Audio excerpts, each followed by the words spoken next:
put it into the straw, you can't bend it as easier.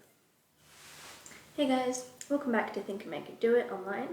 So this will be our last video for term 2, and after the school holidays you'll be able to come back and do it in the library with us. So that'll be fun. So today we'll be making some little joint models out of pipe cleaners, straw and scissors. So first thing to do is, pipe cleaner, you can bend it pretty easily. Just a pipe cleaner. But then, if you put it into the straw, you can't bend it as easier. So the pipe cleaner and straw are representing how joints allow our bodies to move. So a joint is where two or more bones meet. So if we cut this straw in half, and then put these on the pipe cleaner again,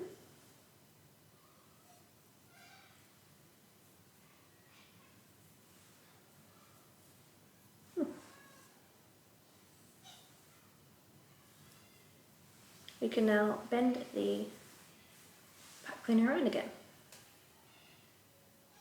So a joint is where two or more bones meet. So when the straw is just one long piece, it represents one long bone, such as our thigh or upper arm bone. So these bones can't bend because there's no joint there. So allow that to happen. But when the straw is cut and the pipe cleaner put on, it's very easy to bend because of the joints created by the cuts in the straws. So if we cut these into smaller bits,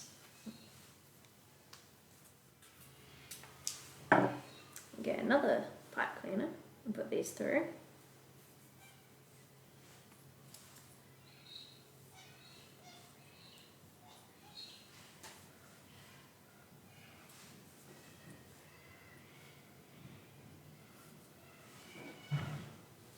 So there we go. It bends around a bit more. So this is similar to how our body's backbone is structured, so the spine. So your spine is made up of small bones stacked together, stacked on each other with a spinal cord threaded through them. So like the pipe cleaner, you can bend your back forward and backward, and side to side, and rotate in a circle. So these stacked bones are not very stable though. So your back has strong muscles to keep your spine straight. So there are many types of joints, such as a hinge joint, saddle joint, pivot joint, and a ball and socket joint. So a hinge joint is like the hinges on a door, and so it's attached to the door by hinges, and it's kind of similar to how the joints in your fingers move. Not these ones though, just these ones. So if you bend your fingers, they only allow you to go forward and then back up. So you can't bend them backwards, and you can't bend them side to side. So our knees are another example of hinge joints. So that's kind of more like this. So a saddle joint is like a hinge joint, but slightly more flexible. So prime example is your thumb. So you can move forward, backward, side to side, and allows you to grasp objects between your thumb and fingers.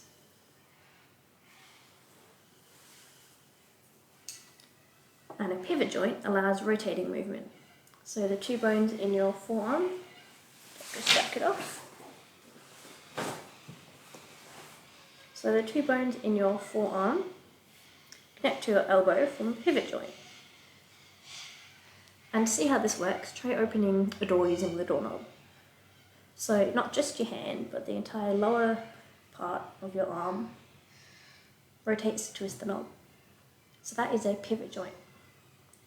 But with our elbow we can go kind of like a hinge joint, but also like that. That's pretty cool.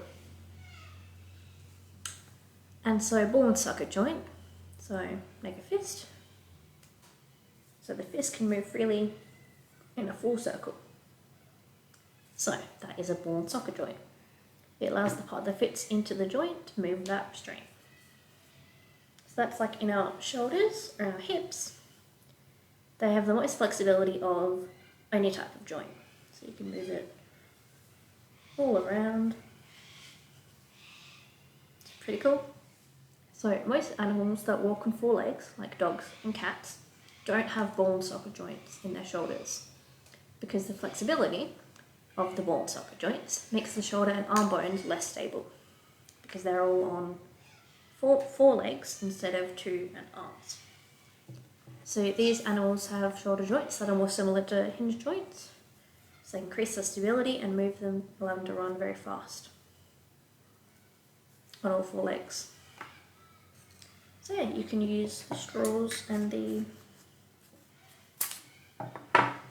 pipe cleaners to just make some joints. Just some funky little creations. So that's that about joints. So you've got some little models, and so harder to bend, easy to bend without the joint, without the bone, sorry. Harder to bend with the bone, and easier to bend with the joint. So hope you enjoyed this little last session. So see you guys next time.